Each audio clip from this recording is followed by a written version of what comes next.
Well, I'd like to welcome everybody to our first podcast in a series of podcasts, and we're going to entitle this series Game Changers in College and University Dining in North America. My name is David Porter. I'm the CEO and president of Porter Caw Consulting. We're based in Maryland. We're a management consulting and design firm. And over the past 25 years, we've visited over 400 campuses in North America. We've engaged higher ed clients for dining, consulting, and design services in all 50 states and most of the provinces of Canada. We've pioneered some groundbreaking programs that a number of universities in North America have actually implemented and had some great success. And it really all begins with student success. It's a little bit of a different approach we take, looking at what really can be done to structure dining in a way that really acts as an effective catalyst to increase levels of student engagement, hence greater levels of student success on college and university campuses, in many cases up to 24/7. And today, we're going to speak with Mark Craner, and Mark Craner is the Executive Director of Campus Retail Operations at George Mason University in Fairfax, Virginia. I would say Mark is definitely a game changer. And so today Mark is going to talk to us about a brand new 24/7 anytime dining program that he had embraced. He brought us on campus many years ago. Mark provided guidance and actually worked with us to develop a vision for the 24/7 anytime dining, which he subsequently implemented on his campus. So I'd like to have everybody welcome Mark to the podcast this morning. So welcome, Mark, and maybe you could start by just telling us a little bit about your areas of responsibility, the size of your department, and so forth at George Mason University. Again, welcome to everybody. The operations that I'm responsible for at George Mason, the largest one is the dining program, which is managed by Sodexo. I also am responsible for the campus vending operations, licensing, campus ID program. Those are the major parts of the program that I work with. Dining is about a $34 million piece of business for us on campus. Wow. The campus, we have 4 different campuses that we support, Fairfax being the largest campus. We have 30 different restaurants on this campus.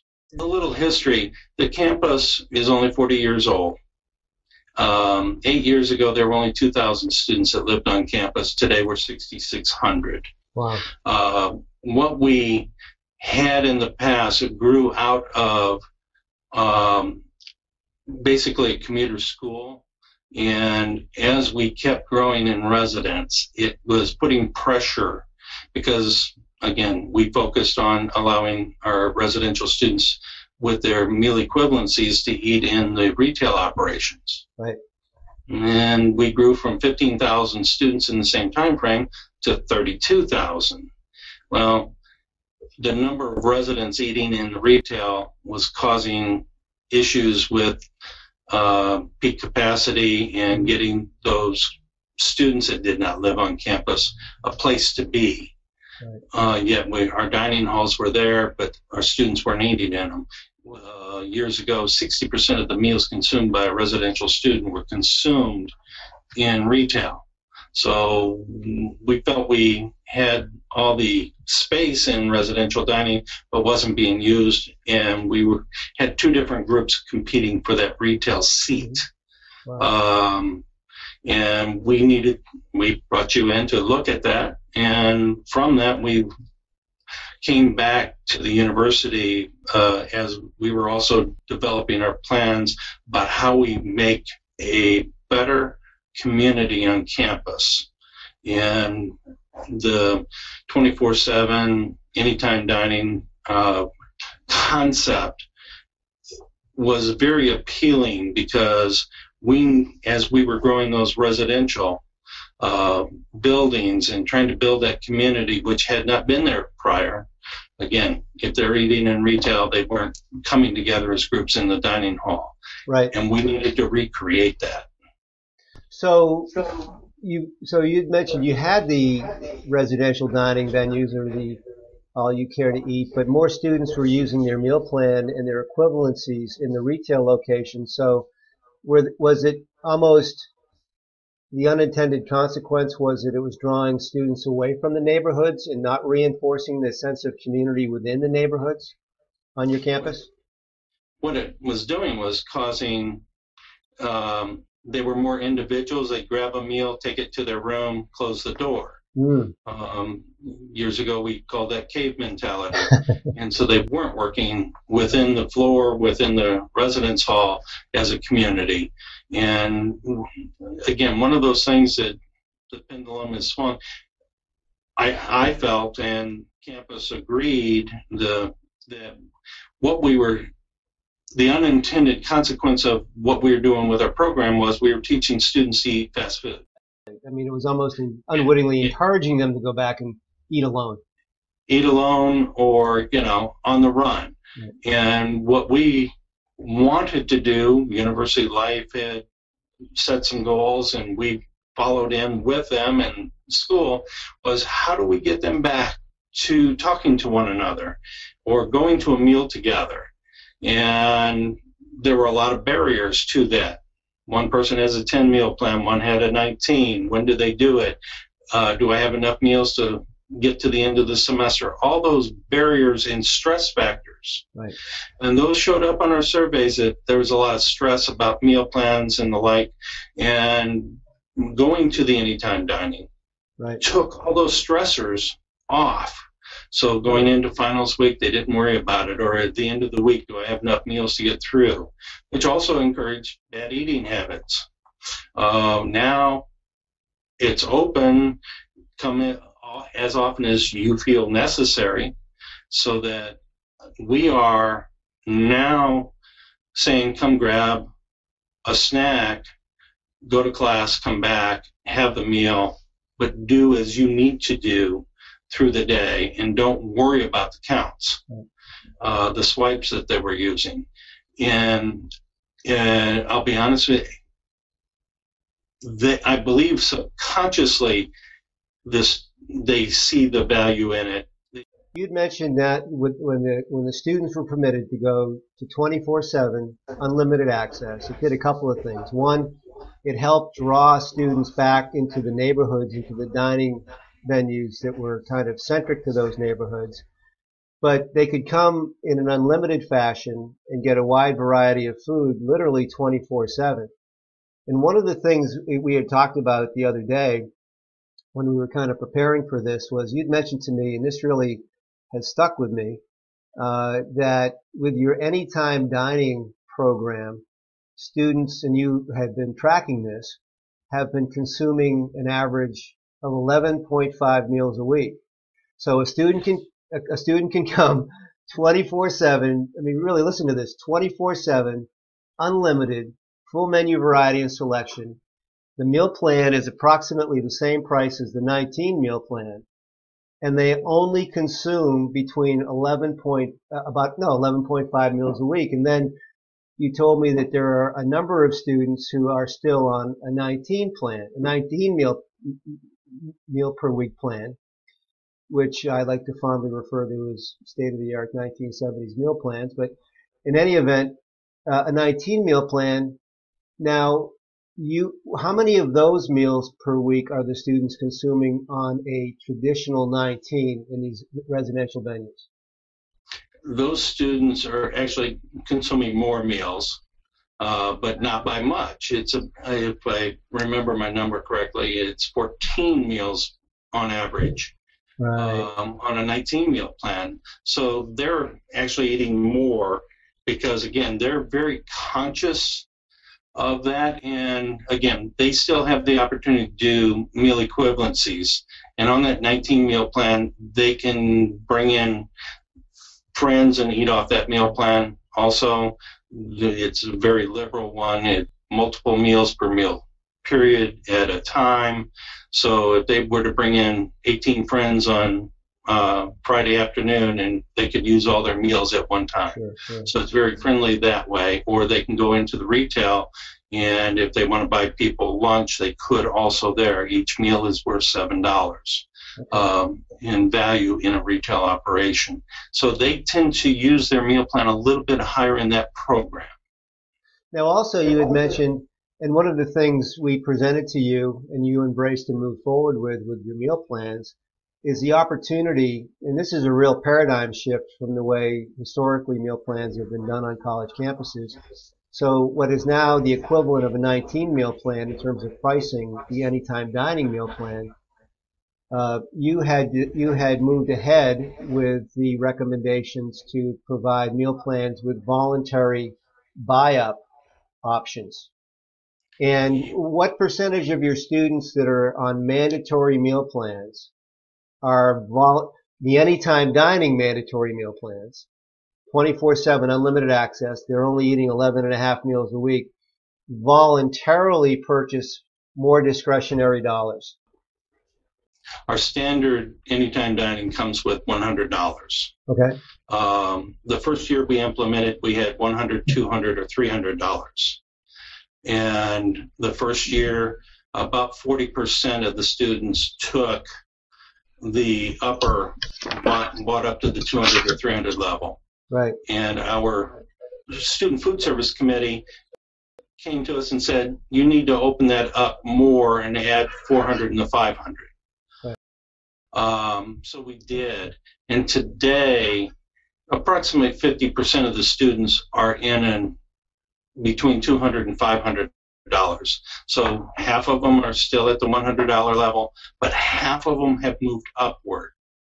And terrific. In those positions, which is, it was something I didn't anticipate because you hear about price sensitivity. But yet they bought the more expensive meal plan voluntarily. They don't need to go. So those are things that we saw that changed. And again, on campus, we have the students that are not required to have the meal plan, that live in apartments or a suite that has its own kitchen. And our penetration to that market is 70%. Again, those students are not required to go to anytime dining, and yet we do have a large percentage of that is on anytime dining. I just want to say this again because, again, this is one of those myths that a lot of administrators have, that you can't sell a meal plan to a student in an apartment with a full kitchen. So what's been your experience again? 70% of those students have a meal plan. Now, 60% of them are full meal plans. I'll give that. 10% are on what we call our Patriot meal plans. The meal plans are the 50 meals a semester, and they can buy multiples in a semester. Okay. But 60% are on a 19 meal, 10 meal, or 15 meal type program. Plus, again, we were able to convince quite a few of them to move up to the anytime dining. Wow. They saw the value to go there. The price differential between the 19 and the anytime is $30. To the 15 meal plan, it's $150. So basically $10 a week difference to get all you care to eat. The independence to come and go as you please. We have 3 dining hall, all you care to eat dining halls on campus. Again, 24-hour service. Now, we're not open 24 hours in all 3. We have one that stays open 24, one that stays open 22, and the other one is 12 hours a day. Okay. And again, they can come to the location. So we've been able to make that work for the students. People ask, are you really that busy? Up until 3 a.m., yes, we're very busy. Keeps the staff on their toes. From 3 to 5, 5:30, yeah, it's a little slower, 20 to 30 people an hour. Okay. But they still are there. There's still a need there, even if it's 20 students. But at 6 a.m., we are ramping up again because ROTC, the athletic teams, are coming in to eat before they go to work out. It is, a shift from what I've always learned. You open your doors for breakfast at 7 a.m. Right. This shows that there was a need prior to that. Was it huge? No, but again, we're focused on in one location to take care of them.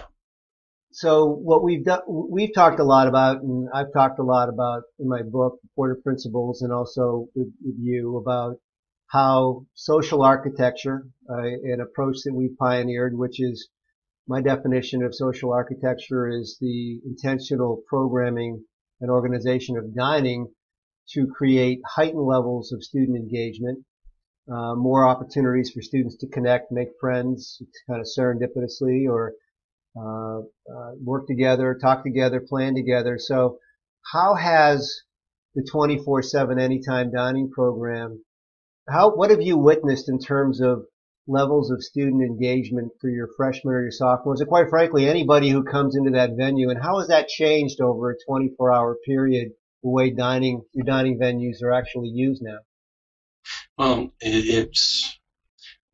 We have seen the change. We see more of the groups come together. The RAs programming, the resident assistants programming, and bringing them people to a meal because we have rooms in each of the dining halls that we can reserve for that type of programming. We see more use almost on a daily basis. The rooms are reserved for events. The students are coming, and used to be a meal turn was 30 minutes or less. We're seeing longer turns of the dining room, which has got its pluses and minuses, but we see them plugging in their computers and sitting and studying, which is a positive, or longer tables, groups get together. And to me, when I have some people complain that they're not moving, but I see it in a whole different light. Again, it's creating that community that we've said we want. Right. And I think we're accomplishing that. And again, it's the freshman, sophomore who we really started pushing towards that. I see it evolving with each of those classes. So next year, with everybody on it, I really feel that that's going to be the telling year for everything that we do. It's going to be a growth point. We are doing a lot of different things to help create that community, and I believe it's there and working, and will show up even more so next year. So how do incoming students, or let me back it up even a little bit further, how do parents react, like mom or dad? We always hear the story about, when mom and dad come to campus with their daughter or their son, they want to get them the most expensive meal plan because they are afraid maybe they wouldn't eat all their meals when they're living away from home and so forth. But when you talk to parents about 24/7 anytime dining in a safe, wholesome environment on campus, along with the value of the meal plan, do you think it makes a difference in terms of how they view the opportunity to maybe even to come to George Mason, or at least once they get there, what it's going to be like? When we talk to the parents in the large group in orientation, the visitation days, and I've actually walked with the student ambassadors as they talk about it, and the positive comments that are made by the student leaders to the prospective students and parents. But then when the parents start asking us questions, we talk about, don't have to worry about the stress of, do I have enough meals? Do I have too many meals? Take that away and just say, come and go as you're hungry. Instead of trying to fix a time period, the parents really grasp the concept that it's more open, and the student's not going to go hungry. Right. That we're going to be there for them. That the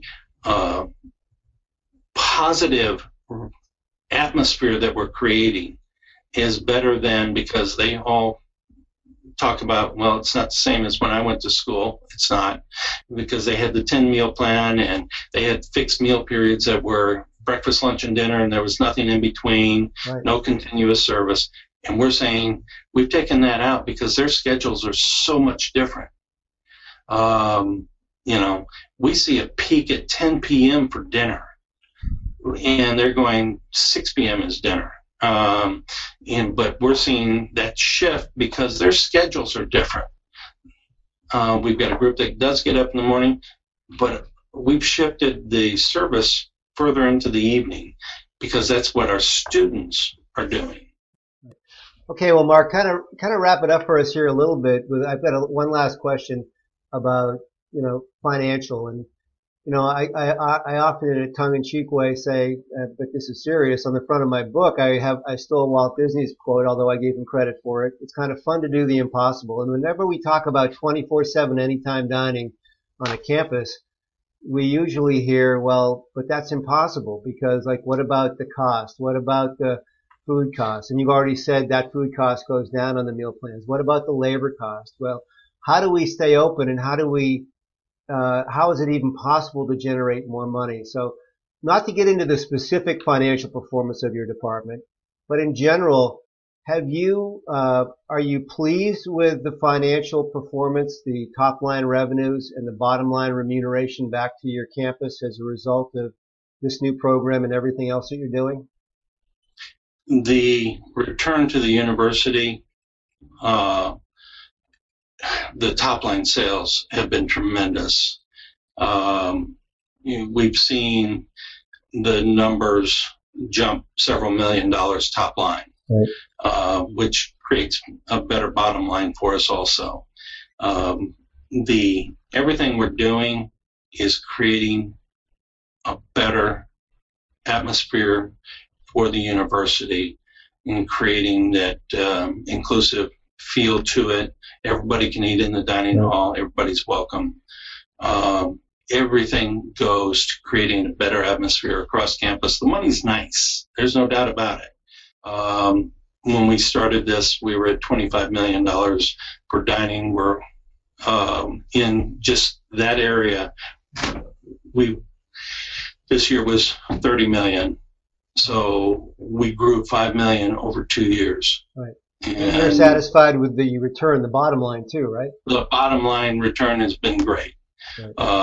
Again, our contract with Sodexo, we have independent operators on campus also that have been a part of our mix for retail. Right. So essentially you went 24/7. You did not have to raise the price of the meal plans, the mandatory meal plans to your students. You've grown your revenue and you've increased your bottom line. Yes.